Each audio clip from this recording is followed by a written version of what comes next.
Saipan, late June 1944, the heat clings to the coral flats.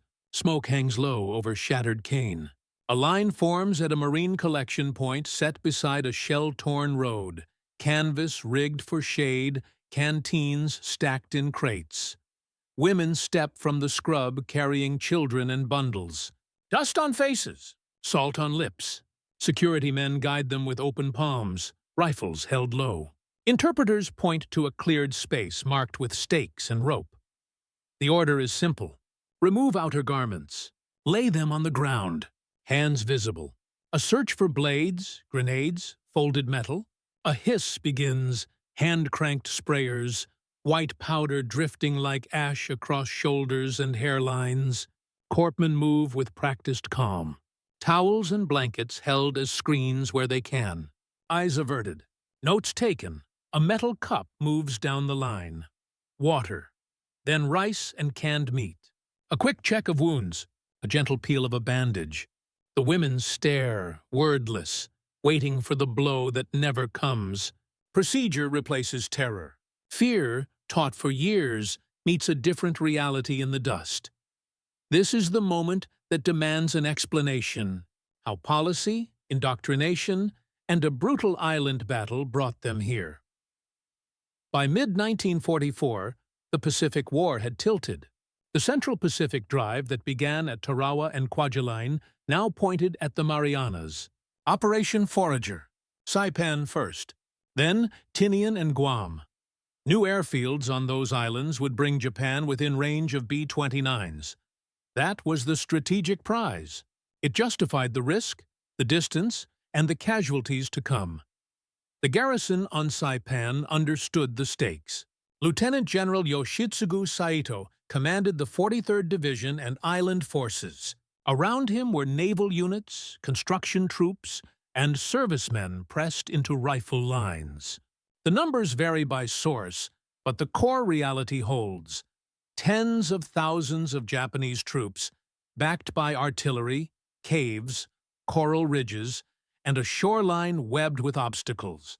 Intermixed with them, a large civilian population, Japanese settlers, Okinawans, Koreans, and islanders drawn into the empire's orbit. Families lived in cane fields, villages, and company housing. When the invasion neared, many fled to the island's interior. They carried what they could and hid in caves. The landings came on 15th June 1944. Amphibious Corps put the 2nd and 4th Marine Divisions ashore on the western beaches under naval gunfire that shook the reef. The 27th Infantry Division followed. The first days were a grind of pillboxes and draws, heat, and incoming mortar fire. By the third week, the battle had a shape. Marines pressed north. Army regiments fought through Garapan and into the Central Hills. Naval shells hammered ridgelines by day. Infiltration and grenades threatened bivouacs by night. Inside the caves, fear hardened. Years of imperial propaganda had painted the enemy in terms designed to erase choice. Surrender meant shame. Capture meant certain abuse or death.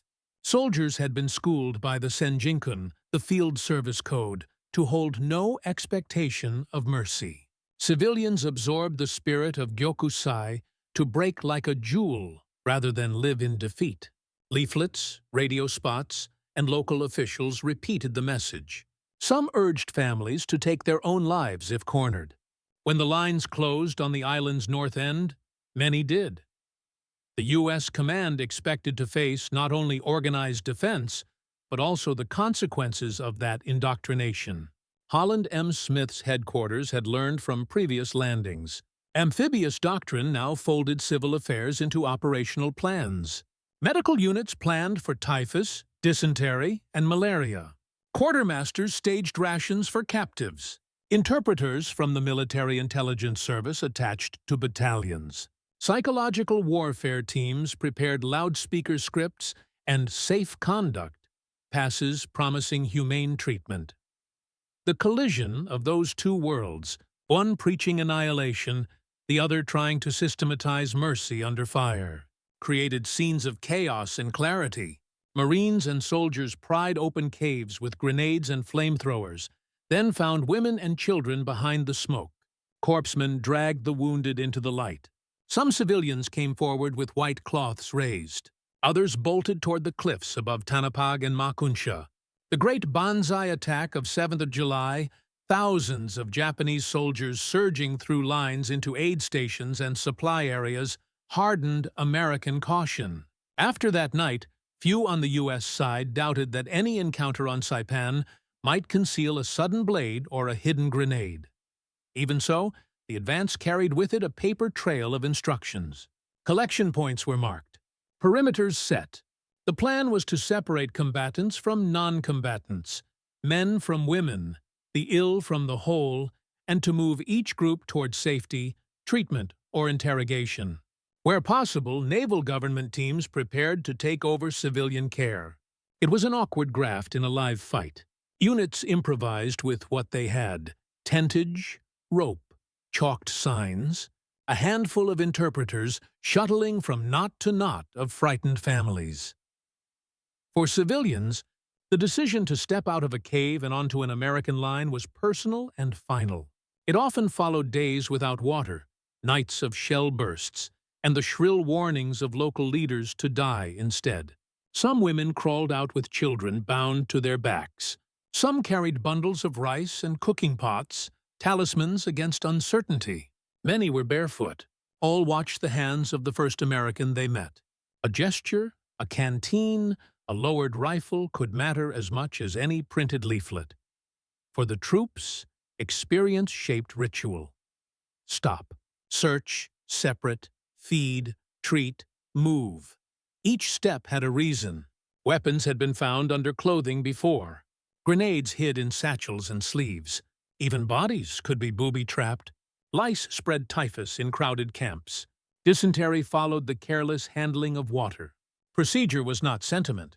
It was survival for both sides.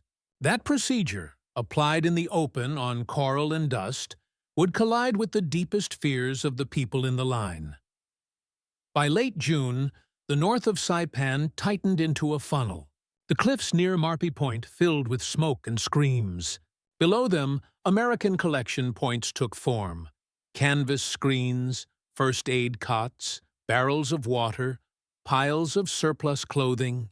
Alongside them stood men with notebooks and sprayers. The sprayers mattered. They were the visible sign that the U.S. military, anticipating disease, had come prepared to delouse every person who entered its care.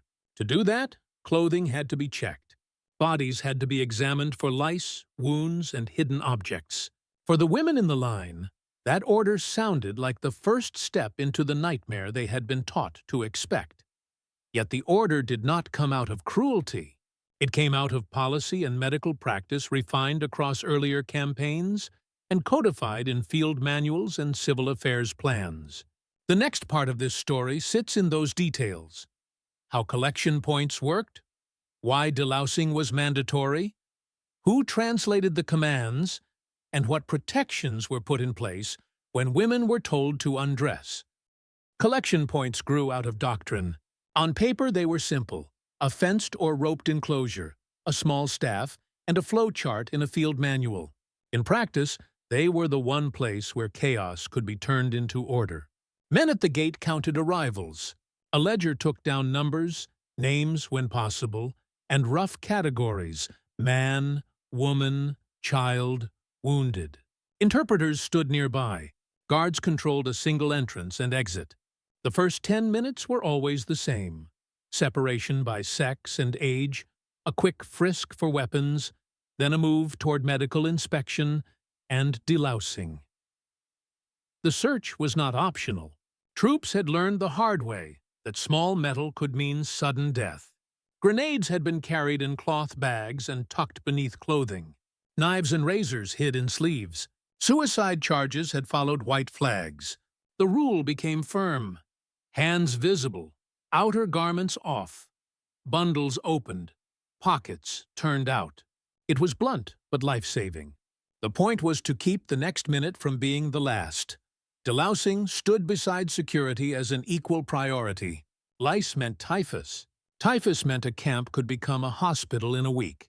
The U.S. Army and Navy brought hand dusters and sacks of insecticidal powder to the beachhead. The compound varied by shipment and date, but by 1944, DDT-based dust had become common in forward areas. Powder worked down collars and cuffs into seams and hair. Clothing was shaken and, when possible, set in the sun. Blankets were issued if garments had to be kept aside. The powder left a faint chalk on skin and a sweet chemical smell on the air. It was intrusive. It was also one reason disease never broke loose in the camps that followed. Medical inspection was a corridor of quick decisions. Corpsmen and surgeons scanned for bleeding, infection, dehydration, and shock. They opened old bandages and marked serious cases for evacuation. Plasma bottles swung from improvised poles. Dysentery and malaria were noted. Painkillers and sulfa powder came from the same pouches that had served Marines the hour before. Immunizations and formal treatment would come later in fixed sites. But the front-end triage saved lives. Language made it possible. The Military Intelligence Service had trained Nisei linguists, American-born Japanese, who wore U.S. uniforms and walked the lines with notebooks and courage. They interpreted orders, calmed families, and warned troops of cultural sensitivities. Their phrases were simple and repeated: food, water, safety, no harm, follow, wait. Loudspeakers and leaflets did the work at scale, promising care and urging surrender. Individual stories emerged in the noise. One Marine, Guy Gabaldon, became a legend for coaxing large groups to give up on Saipan and Tinian. His claims and later citations remain debated. But the broader fact is clear. Interpreters and predictable, humane procedures brought hundreds, then thousands, into American hands alive. Law sat in the background like a frame. The 1929 Geneva Convention governed prisoners of war. Civilians were not its subject. The 1907 Hague Regulations offered general protections, but there was no modern convention yet for non-combatants. Japan had not ratified the 1929 POW Convention, and Allied POWs suffered for it. The United States, however, pledged to abide by its standards in the Pacific and to extend basic protections to civilians. Field Manual 27-10, Naval Civil Affairs Orders, and theater directives shaped practice. Protect those who surrender. Separate the dangerous from the vulnerable. Prevent disease. Document the process. It was a legal patchwork turned into routine under duress. Routine included modesty where possible. Screens of canvas went up when time and space allowed. Guards faced outward. Searches aimed to be impersonal and fast. Women and children were grouped to one side, men to the other. Where female medical staff could be found, rare near the front, their presence eased inspection. More often, it was male corpsmen and soldiers, coached by interpreters to keep eyes level and hands professional. The image stuck. A line of women holding children, stripping to undergarments in heat and dust, cheeks flushed with humiliation and terror, and then the unexpected: towels offered, clothes returned, water cups pressed into hands. Behind the line, logistics turned care into habit. Water points were guarded and rationed. Field kitchens made rice when they could, or handed out sea rations and biscuits. Piles of second-hand clothing and captured Japanese garments stood ready. Wrist tags and chalk marks guided movement to trucks. Camps had been surveyed inland. Susupe on Saipan would become the main site, where barbed wire, latrines, wells, and infirmaries were laid out on a grid. The goal was steady flow: collect, screen, delouse, feed, move. Every delay risked confusion and panic. Fear complicated everything. Years of instruction had taught civilians to equate surrender with assault. The order to undress cut straight to the deepest fear. Interpreters worked the line, repeating assurances. Troops kept rifles low and postures open. When a scream came, heads turned, but the line moved. The predictability mattered. The same steps, in the same order, delivered the same result. After the second or third family reached the food point and sat, others began to breathe. It was not trust. It was the thin, observable fact that no one in that line was being harmed. This is where legend and record meet. Photographs show the dusting clouds. Reports note the disease rates and the volume of civilians processed. Diaries mention the surprise on faces when medical kit opened instead of a club. None of it erases the brutality of the broader battle, nor the suicides at the cliffs, nor the abuses that occurred in any army at war. But in these collection points, a set of procedures rooted in security and public health produced a result that contradicted years of imperial warnings. The order to undress was the part that froze time. It turned an enemy rumor into a test. What would happen next? The answer lay not in speeches, but in actions repeated hundreds of times under the eyes of the frightened. To grasp its full weight, we have to look from several angles at once: the human, the tactical, and the medical, all meeting on hot coral under a canvas awning. A mother walks with a child tied to her back, another at her hip, and a bundle that holds a kettle and 2 bowls. Her husband is gone, army, factory, or the ridge somewhere behind them, no one says which. The cave air has peeled their throats dry. Ears ring from shells. They have rehearsed a sentence for days. We will not be taken. Then hunger, heat, and the scream of a wounded child erode vows made in darkness. At the rope line, the words die. Hands lift. Eyes fall. Shame and dread travel in the same breath. The command to remove outer garments lands like a verdict. Years of stories crowd the space, a catalogue of terrors painted by officials and radio voices. Beside her, an elderly woman trembles so hard she cannot untie a sash. A corpseman steps forward, gesture small and steady, fingers careful on the knot. Powder drifts, hair is parted for lice. A towel appears. A canteen lip touches the child's mouth. A biscuit breaks into pieces in a palm. No one shouts. No one strikes. Across the enclosure, other women stare at the first to finish. She dresses. She moves to the shade and sits with a tin cup. A boy dozes with his head on her lap. It is not relief. It is the absence of the thing feared most, and the surprise unmoors them. Some weep without sound. Others watch the gate, expecting the moment to invert. For those who came out of caves at the cliffs, this is what remains when death is refused. Aching bodies, a stranger's organization, and a question answered by small, repeated acts. Security is choreography under strain. The perimeter is a circle of rifles pointed outward, not inward. One entrance, one exit. Guards count aloud.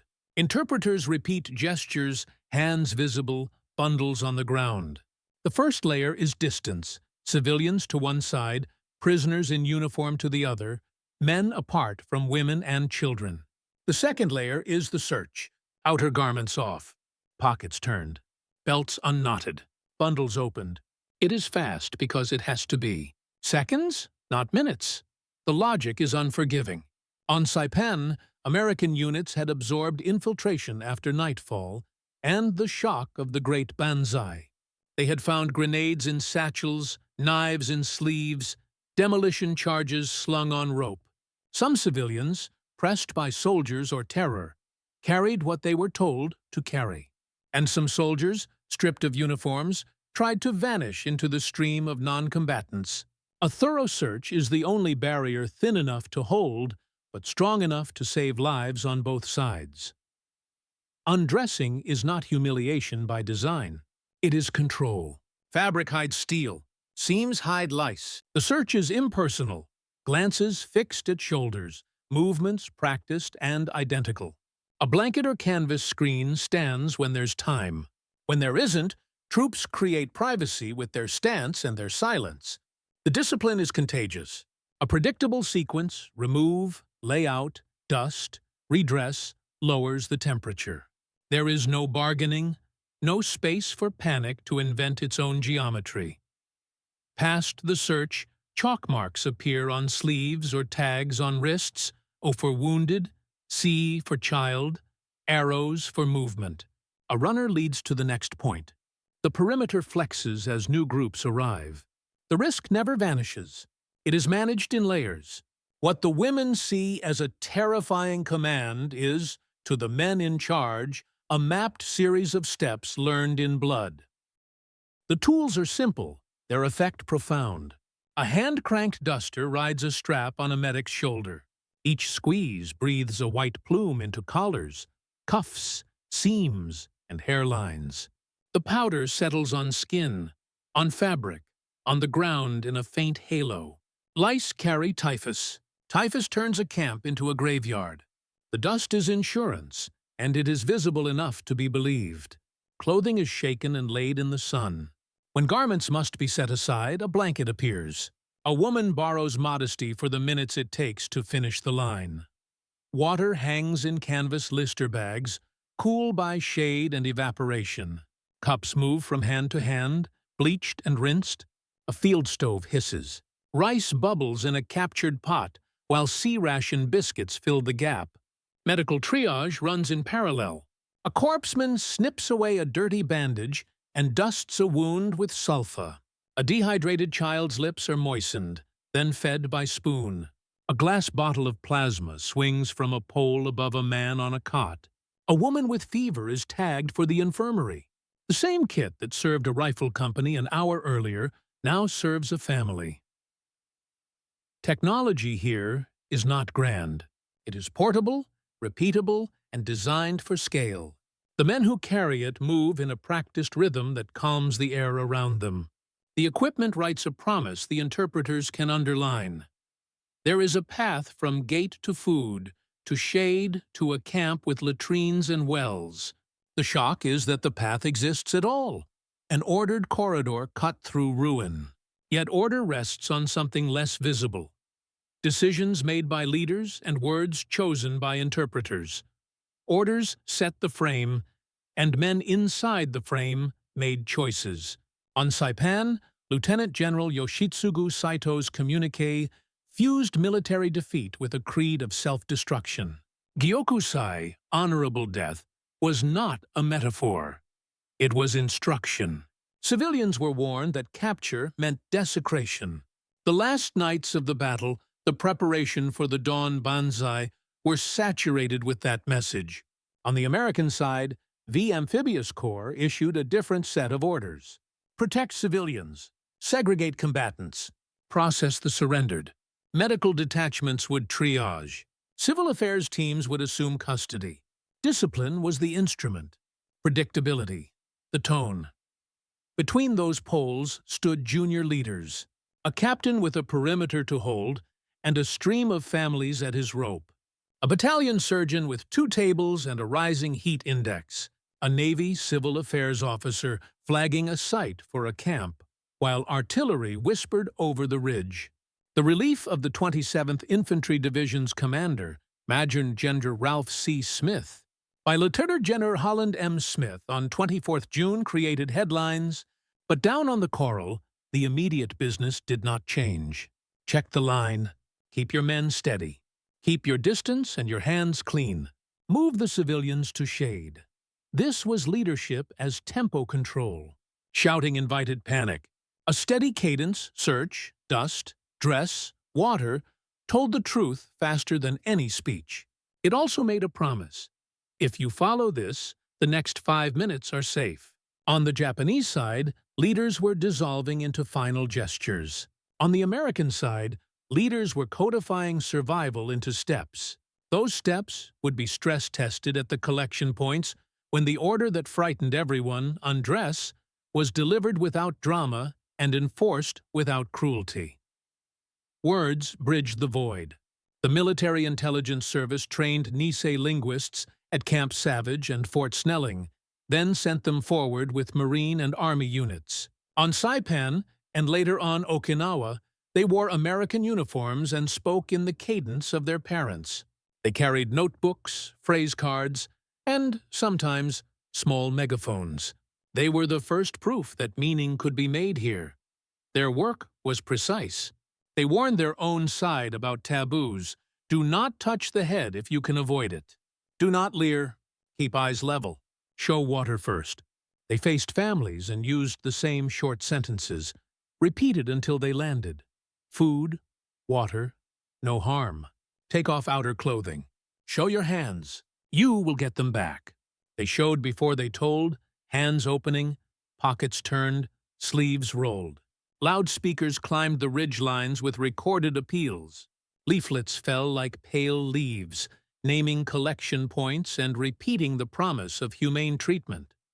Under stress, vocabulary collapses to action words. The interpreters made the actions trustworthy by making them predictable. When a woman balked at the order to undress, the interpreter pointed to the towel waiting, and the women already seated in shade, clothed again, cups in hand. Confidence came not from persuasion, but from visible sequence. The interpreters kept that sequence intact. On Okinawa, with tens of thousands of civilians displaced and terrified, their role expanded. Warnings about mines, instructions for wells, directions to latrines, the map of a new life sketched in verbs. The line moved because someone could explain what the next 30 seconds would bring. The law of the moment was older than the war, and not yet complete. The 1907 Hague Regulations sketched obligations toward civilians. The 1929 Geneva Convention spoke to prisoners of war. Japan had not ratified the latter, and Allied POWs suffered accordingly. The United States, however, carried its own pledge into the Central and Southwest Pacific. Apply Geneva standards to POWs regardless. Extend basic protections to civilians, and document the process. Field orders turned principle into checklists, segregate by status and sex, prevent disease, provide food and water, and use minimum force. Morality showed up in small choices. Canvas triangles hung as screens when time allowed. Guards faced outward. Searches were fast and impersonal. Men handled women only as necessary for safety and inspection, and interpreters narrated each step to limit shame. Where female medical personnel could be spared from hospitals ashore or aboard ship, their presence softened the hardest minutes. More often, enlisted men made tact a habit because their officers demanded it and because it reduced incidents. The system was not perfect. War rarely is. But in the record of these collection points, a pattern emerges, procedure containing passion, discipline containing fear. The order to undress sat at the edge of that moral field. It could have broken trust before it formed. Instead, in these places, it became the hinge. The test of an army's restraint is what it does when no one can stop it from doing otherwise. Here the answer was measured in towels, dusters, and the steady turn of a line. All of those choices would crystallize in specific hours and places, where caves opened and the delousing sprayers began to hiss. Late June 1944. The push north tightens. The 2nd and 4th Marine Divisions grind along the island's spine. The 27th Infantry Division holds the battered middle, and every ravine seems wired with fear. Garapan falls back. Tanapag comes into view across the flats. Caves talk in smoke and echoes. By the 28th, patrols are on the fringes of Makunsha. The ground is broken coral and scrub. Shell bursts lift dust into the heat. Civilians begin to appear in 2s and 10s, then larger groups, flagging white scraps of cloth. Some come under the eyes of wounded soldiers who cannot move. Others slip past bodies where uniforms have been pulled off to confuse the search. Marines mark out a rectangle with rope and stakes. A signboard goes up in Japanese, chalked by an interpreter. Food, water, safety here. The procedure is ready. Hands visible. Bundles down, outer garments off. A line forms before anyone quite understands it has formed. The search is fast, impersonal, and thorough. Pockets emptied, sashes unknotted, sleeves rolled, a bayonet taken from a bundle, a razor from a sleeve, a grenade bag from a waist. The guards keep eyes outward. The women keep their eyes on the dirt. Then the sprayers start. Hand cranked, shoulder slung, they whisper and hiss. A mist of white settles on hairlines, collars, and cuffs. DDT dust confirms what the interpreters say. This is delousing. It is not an assault. Clothing is shaken. Where garments must be set aside, a blanket is offered, a towel draped. The line absorbs the shock. Children cough at the sweet chemical smell. An elderly woman blinks against the powder, then sits and drinks. Water moves first. Blister bags drip into metal cups. The first sip tastes like bleach and relief. Food follows, a fist of rice from a captured sack, a biscuit, a portion of canned meat. A corpsman opens a bandage and dusts a wound with sulfa. Another lifts a child's eyelid with a gloved thumb and nods to an interpreter. Fever. A tag goes on a wrist. Shade grows from a strip of canvas tied to poles. The line resumes its slow, repetitive turn. The hours bleed together. At 1400, a runner brings word of a cave nearby with more civilians. At 1530, a woman collapses from heat and is carried to a cot. At 1700, the perimeter rotates, tired men stepping back as fresh rifles take the cordon. The order to undress repeats at each intake. It lands like a verdict and then dissolves in routine. Garments are returned. No one touches more than necessary. An interpreter's voice becomes part of the weather. Short phrases, the same sequence, the same result. Night tightens everything. The memory of infiltration sits in the shoulders of the guards. At the far edge of Tanapag Plain, positions of the 105th Infantry hold in the dark. On 7th of July, just before dawn, about 0445, the great banzai breaks loose.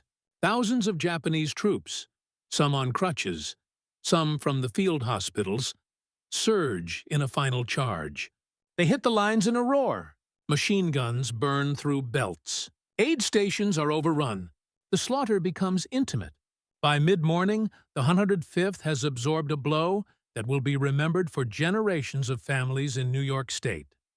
The plain is a mosaic of torn earth and bodies. Night tightens everything. The memory of infiltration sits in the shoulders of the guards. At the far edge of Tanapag Plain, positions of the 105th Infantry hold in the dark. On 7th of July, just before dawn, about 0445, the great banzai breaks loose. Thousands of Japanese troops, some on crutches, some from the field hospitals, surge in a final charge. They hit the lines in a roar. Machine guns burn through belts. Aid stations are overrun. The slaughter becomes intimate. By mid-morning, the 105th has absorbed a blow that will be remembered for generations of families in New York State. The plain is a mosaic of torn earth and bodies. That morning resets fear at every rope line. The collection points go silent for a beat. Then the work resumes because it must. Cave clearances swell again in the north. Above Tanapag, the cliffs at Marpi turn into a theater of horror. Families step off into the sea or the rocks, convinced that capture is worse than death. Shots echo from ledges. Smoke climbs the face of the cliff. Interpreters shout through loudspeakers, "Do not jump. Come down. You will be fed. You will be safe." Some listen. Some do not. Those who do come down meet the same sequence. At a collection point near the Makunsha Road, the order is given again. Outer garments off, bundles open, hands visible. The women flinch, then watch the woman ahead of them dress again and take her cup of water. The sprayers move, dust falling like pale snowflakes on dark hair. A corpsman checks a newborn's breathing under a strip of blanket. Another marks a mother's forearm with chalk to route her to the infirmary tent. Unit names become a backdrop to this choreography. Elements of the 2nd Marine Division hold the line near Tanapag Village. The 4th Marine Division rounds the eastern approaches. The 27th Infantry Division, its command changed on 24 June, continues the push in the center. Navy civil affairs officers walk the edges, surveying sites for larger camps. By 9th of July, when the island is declared secure, and Generals Saito and Admiral Nagumo are dead, these small rectangles of order have processed thousands. The shock at the heart of the line does not fade. The order to undress strikes the same nerve each time. It is answered with the same actions: averted eyes, towels and blankets, quick searches, clothing returned, water passed, food given, wounds treated. The ritual holds because every man involved has been told why it matters. A single knife missed can kill a sentry that night. A single louse can start an epidemic that kills the children in the shade. Procedure is mercy with reasons. Records match the scene. Reports note the quantities. Hundreds processed in a day at a single point. Rice issued from captured warehouses. Disease rates held low by delousing and clean water. Improvised infirmaries moving the worst cases to naval hospitals offshore. Photographs catch the dusting plume, and the moment a blanket becomes a wall. Diaries mention the pause when a woman realizes her clothing is coming back, not being taken. In that pause, indoctrination cracks. Not for all, not forever, but enough that the line keeps moving. At Susupe, the larger camp begins to take shape, laced with barbed wire and laid out with latrines, wells, and tents. Trucks shuttle people from the collection points to the grid. The same interpreters ride on the tailgates and call the same phrases. The same dust settles. The same metal cups pass. The same shame and relief fight on the faces of the women holding children. Saipan closes as an operation. The airfields rise from the south. The beaches empty of wrecks. On Tinian, a few miles away, the pattern repeats on a smaller scale. Smoother now that the lesson is written. But the largest echo waits in the Ryukyus. Where caves run deeper, the civilian population is denser, and the fear is even older. Okinawa, April 1st, 1945. L-Day. The Hagushi beaches open in gray surf. Naval gunfire beats a rhythm beyond the reefs. The 1st and 6th Marine Divisions come ashore to the north of the line. The 7th and 96th Infantry Divisions to the south. Yontan and Kadena airfields fall in hours. Inland, the fields are checkered with stone walls and tombs cut into limestone gama. Caves are homes now. Fear is older here than the war. A week earlier, the Karama Islands fell to preliminary landings. On Zamami and Tokashiki, civilians died by the hundreds at the urging of local officials and under the shadow of orders that called capture defilement. That rumor moves ahead of the American columns on the main island. It lives in the caves with families, in the shrines, in the hospital tunnels where schoolgirls in white armbands work under army surgeons. The promise of annihilation has been taught too long to die in a day. The first assembly points take shape near the airfields. Ropes, stakes, canvas screens, Lister bags ticking in the shade. Interpreters stand with notebooks and the same narrow vocabulary that saves lives. Hands visible, bundles down, outer garments off. The order lands and stiffens spines. Then the hand-cranked dusters begin to hiss. A white plume powders collars and cuffs. Hair is parted for lice.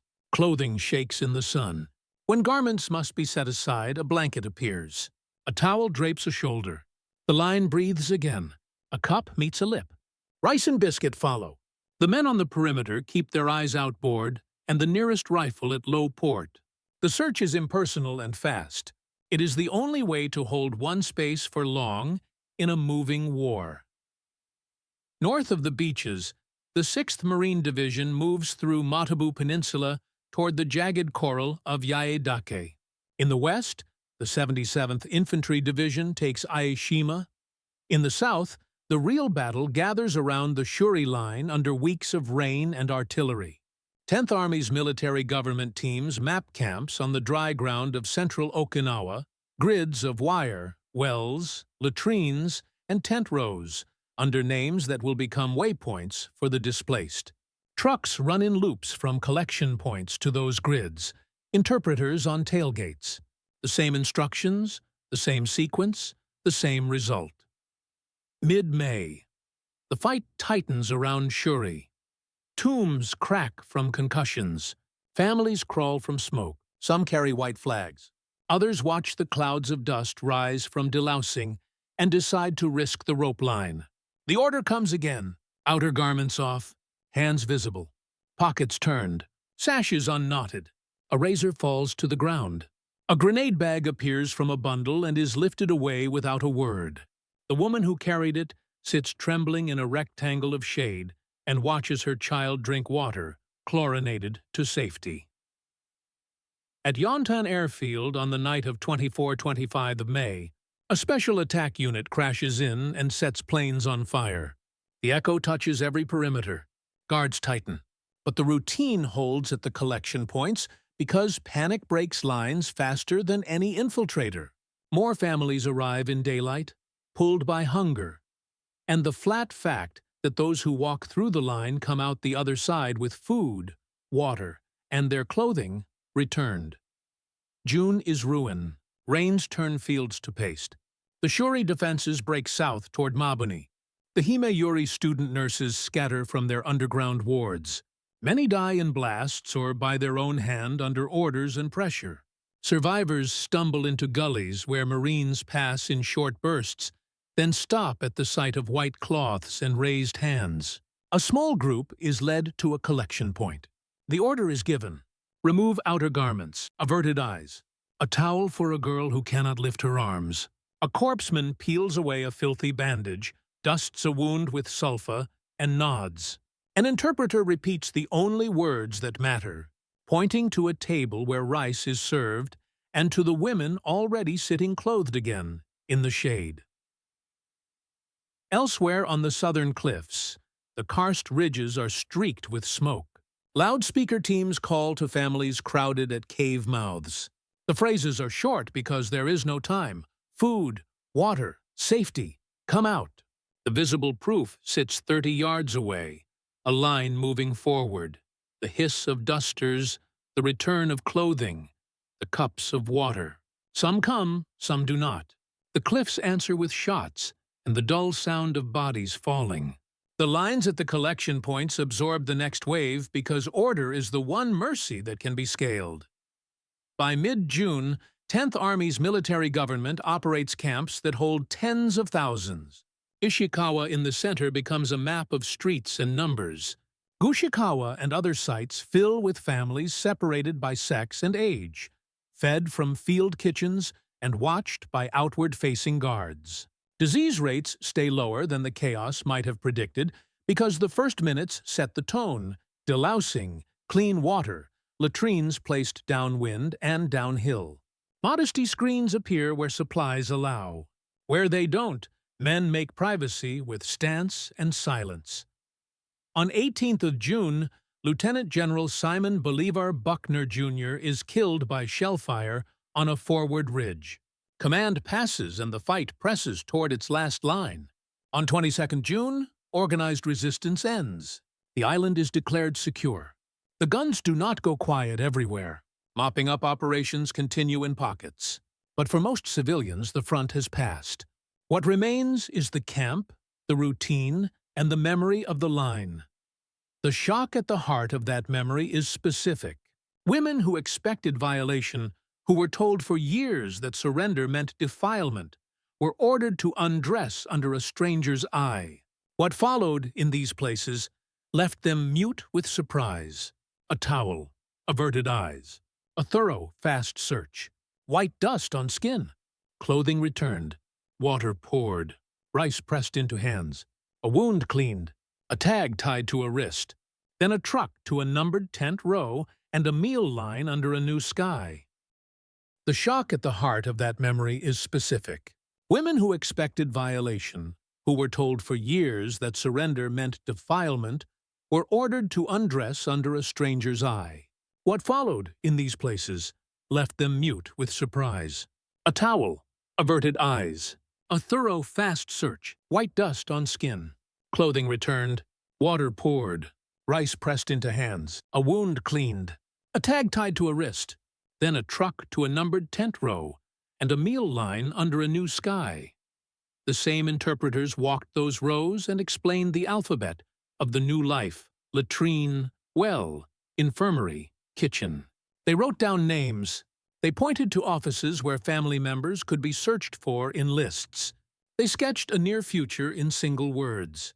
The betrayal of expectation did its quiet work. Propaganda loses to sequence only when the steps are repeated enough times to make belief a habit. Okinawa's scale made the lesson painful and plain. The order to undress did not open a door to abuse at these collection points. It opened a corridor to survival. That corridor fed into camps, records, and the long logistics of repatriation. From there, the story begins to take numbers, counts of living and dead, tonnage of rice, disease rates held in check, and to bend into memory and policy. Saipan ended with ledgers and wire. On 9th of July 1944, the island was declared secure. The collection points became funnels to a single place. Camp Susupe.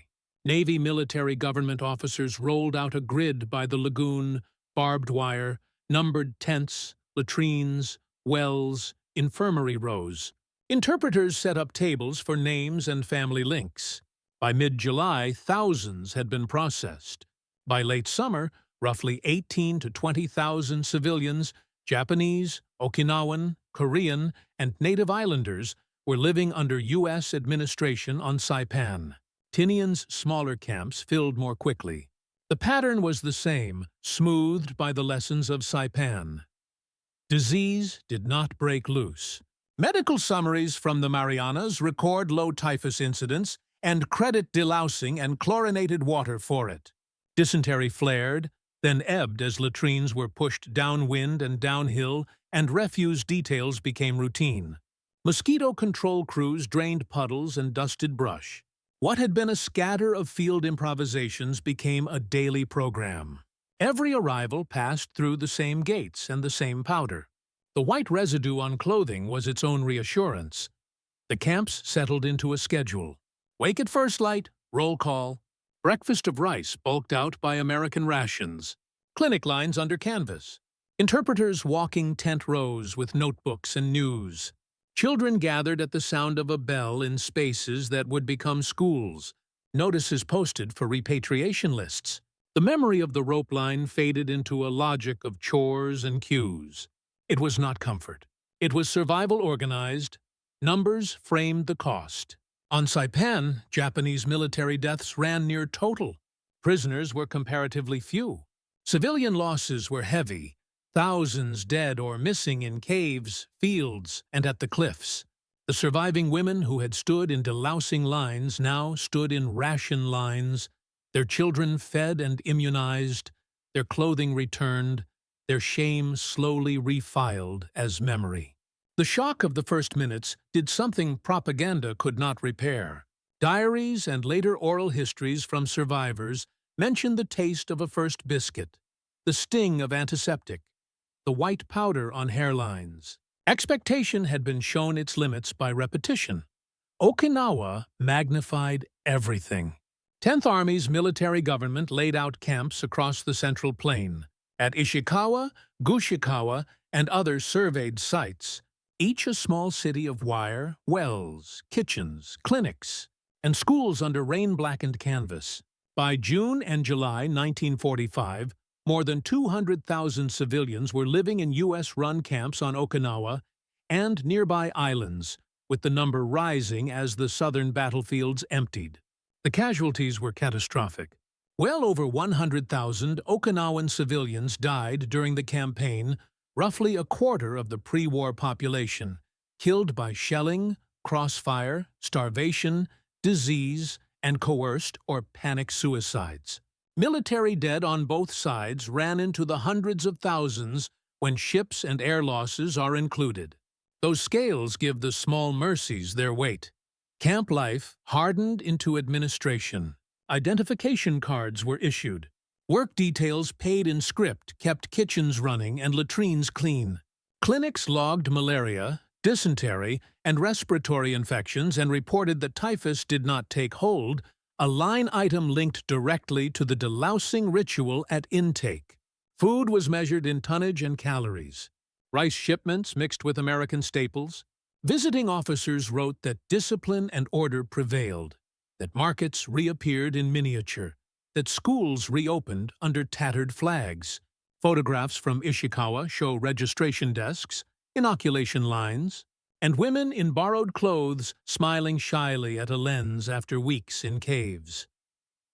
The moral shock recorded at the collection points did not dissolve the larger grief. Families were still broken. Homes were gone. Some civilians believed for months that kindness was a trick. But every day the line did the same thing. And then the camp did the same thing. The order to undress had become a story told to newcomers, part warning, part reassurance. You will be searched. You will be dusted. You will get your clothes back. There is water. There is rice. The sentence traveled faster than leaflets ever had. The system showed its limits and its strength. There were isolated abuses and moments of rough handling, as in any vast wartime apparatus, and the record names them. There were shortages and long lines and the dehumanization that wire always implies. Yet the statistics most feared, epidemic disease, mass assault in custody, do not appear in the official summaries of these camps. What appears instead is the steady arc from capture to processing to shelter to repatriation lists.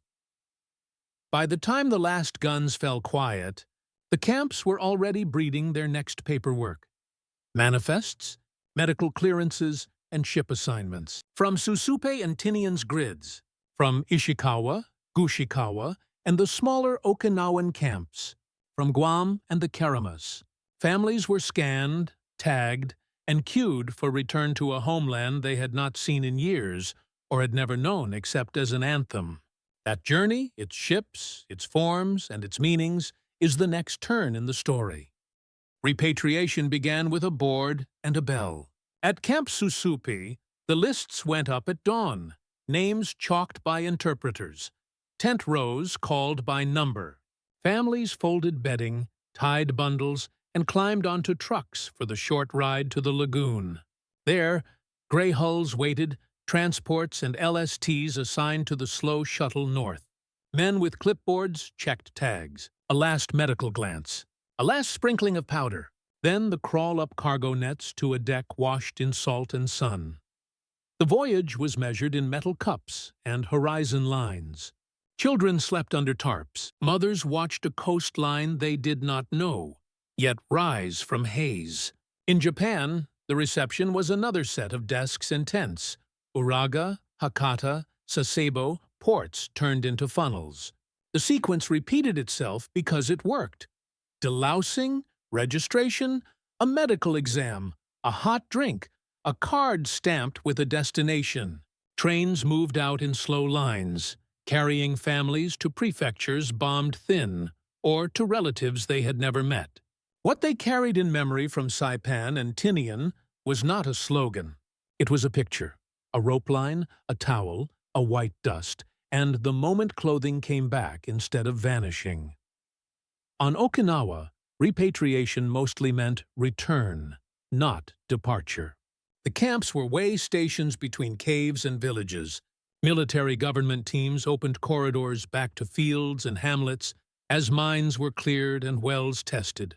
Temporary shelters rose from bamboo, scrap lumber, and GI sheeting. Seed, tools, and cooking pots were issued from depots. Schools restarted under canvas. Clinics kept their logbooks open.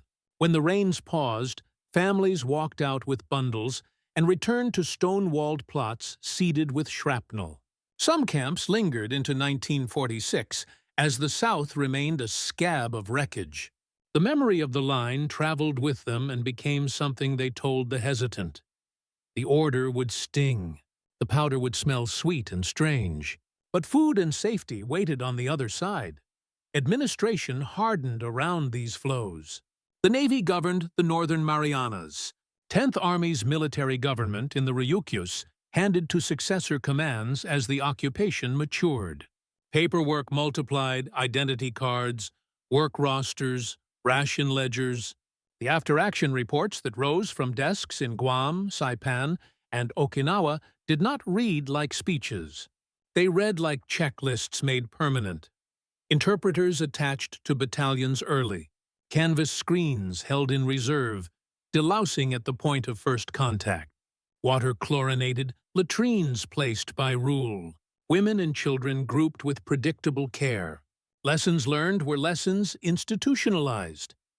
The legal frame caught up with the facts on the ground. In 1949, the new Geneva Conventions included a full text protecting civilians, Geneva Convention 4 closing the gap that had left the people on Saipan and Okinawa outside clear, modern law. The post-war manuals carried forward what had worked in practice: the obligation to separate, safeguard, and document. The primacy of disease control. The requirement for humane, orderly processing and respect for modesty where circumstances allowed. The methods improvised under fire became doctrine. Memory diverged and converged across the ocean. In Japan, accounts of Saipan and Okinawa filtered into local histories and family stories. Some survivors remembered the humiliation of that order and the powder that clung to hair and clothes. Others fixated on a first taste of canned meat or the moment a stranger's hand steadied a knot. In American archives, photographs hold the geometry of those days: lines behind ropes, dusters casting white arcs, canvas hung to make a wall where none existed. Official histories traced casualty figures and troop movements, but left space for the small scenes. A child sleeping on a mother's lap under a borrowed blanket. Chalk on a sleeve sending a family to a clinic instead of a pen. The camps closed as they emptied. On Saipan and Tinian, the last transports lifted families away by 1946. On Okinawa, assembly centers thinned as villages reopened, and the island stepped into a long period of U.S. administration. The material trace of the line faded. Screens taken down, stakes pulled, sprayers packed and shipped. What stayed behind were habits. A process that had spared thousands from disease and panic became part of the institutional muscle memory of modern forces.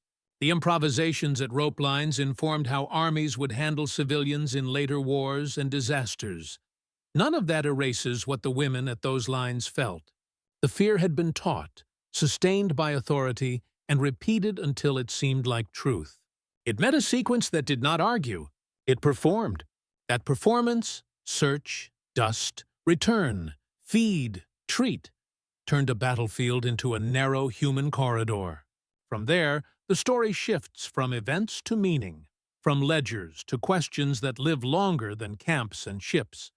The ledgers are closed, the wire is down, but the image endures. A rope line, a towel lifted, a white dust settling on hair and shoulders, a cup of water raised to a child's mouth. In that small corridor of order, a claim was made about what power owes to the powerless, even when the guns are still warm. Fear had been engineered. It was taught in schools, broadcast on radios, and whispered in caves. It said that surrender invited ruin. What met it on Saipan and Okinawa was not an argument.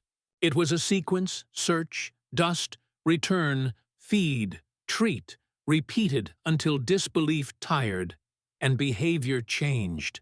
This was not sentiment. It was discipline and hygiene joined to leadership and language. The result looked like kindness because it protected bodies and dignity at the same time. Nothing in that scene absolves the wider war. The cliffs at Marpi and the southern ridges of Okinawa do not grow quiet because a canteen passed between hands. The dead remain. The camps were still wire. The line still took courage to enter. But the test of an army's character is clearest in the moments it can choose. Here the choice was to make safety predictable and mercy measurable. Policy caught up later. The 1949 Geneva Convention on Civilians gave legal weight to what had been improvised under fire. Separation by status, respect for modesty, disease control at the gate. Interpreters embedded early, documentation at every step. The sprayer and the towel became more than tools. They were the grammar of restraint. For the women who stood there, the shock lodged where memory keeps its sharpest edges. They had been ordered to undress. They expected violation. Instead, their clothing came back.